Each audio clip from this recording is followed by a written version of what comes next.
Brazil ভক্তদের জন্য অবশেষে এলো সেই কাঙ্ক্ষিত সুখবর, যে নামটার জন্য কোটি কোটি ভক্ত সমর্থক এতদিন অধীর আগ্রহে বসেছিলেন, তাদের অপেক্ষার প্রহর শেষ হয়েছে।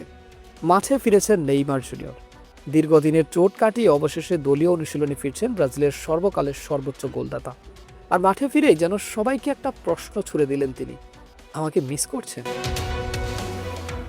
বিশ্বকাপের মঞ্চে নেইমারের প্রত্যাবর্তনের এই খবর নতুন করে স্বপ্ন দেখাচ্ছে ব্রাজিলকে। তবে কবে মাঠে নামবেন এই সুপারস্টার, আর কতটা প্রস্তুত তিনি, আর তার এই ফেরাই কতটা বদলে যেতে পারে ব্রাজিলের বিশ্বকাপ যাত্রা? চলুন দর্শক, সবকিছু জানা যাক এই ভিডিও থেকে।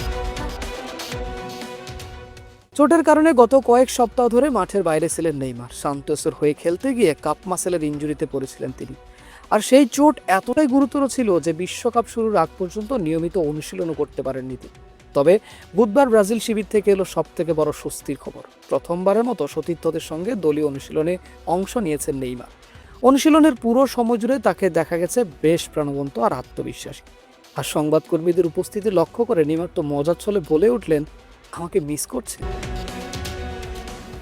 মাত্র 3টি শব্দ, কিন্তু এই কথাতেই যেন ফুটে উঠেছে তার আত্মবিশ্বাস, মাঠে ফেরার ক্ষুধা আর সমর্থকদের প্রতি ভালোবাসা। বর্তমানে 79 গোল দিয়ে ব্রাজিলের ইতিহাসের সর্বোচ্চ গোলদাতা নেইমার, কিন্তু 2023 সালের পর থেকে জাতীয় দলের জার্সিতে আর খেলতে পারেননি তিনি। উরুগুয়ের বিপক্ষে বিশ্বকাপ বাছাই পর্বের ম্যাচে ভয়াবহ এসিএল আর মেনিসকাস ইনজুরিতে পড়েছিলেন এই তারকা। কিন্তু সেই দুঃসময় পেরিয়ে এখন আবার ফিরছেন তিনি। যদিও মেডিকেল টিম এখনও তাকে পুরোপুরি ম্যাচ খেলার অনুমতি দেয়নি, তাই ব্রাজিলের পরবর্তী ম্যাচ হাইতির বিপক্ষে তাকে দেখা যাওয়ার সম্ভাবনা অনেকটাই ক্ষীণ। তবে অনেকেই বিশ্বাস করছেন যে হয়তোবা শেষ দিকে 10 থেকে 15 মিনিট খেলতে পারে। এখন দেখার বিষয় হচ্ছে আসলে খেলতে পারেন কিনা। তবে আসার কথা হচ্ছে, ব্রাজিলিয়ান মেডিকেল স্টাফরা বিশ্বাস করছেন যে নকআউট পর্বে নেইমারকে মাঠে নামানো সম্ভব হবে।